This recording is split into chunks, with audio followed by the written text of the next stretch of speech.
כחול ושמיים, שתי סירות של נייר. הדייג יורד למים ורוכב על גב של דג אל האוצר.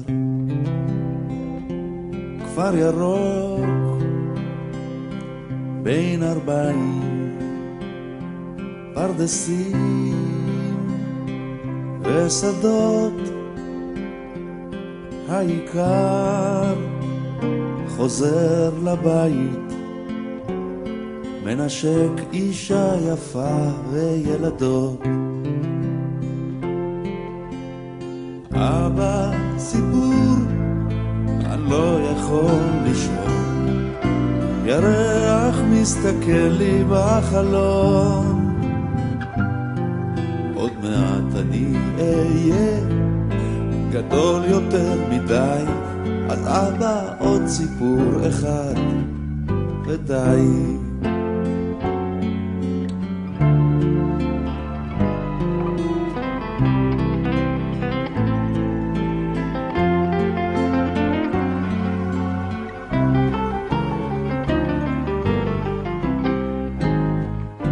שלגיה,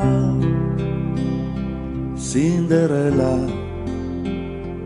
הדובים ישנים, ואולי זה רק נדמה לה, מי יושב על הכיסא שלי? אני. אבא, סיפור, אני לא יכול לישון, ירח מסתכל לי בחלון. עוד מעט אני אהיה גדול יותר מדי, אז אבא, עוד סיפור אחד ודי. יום אחד בן המלך התחפש לנסיכה, התחתן עם הצפרדע, אוי ויי, והכל נשאר בתוך המשפחה. טוב טוב שנשאר.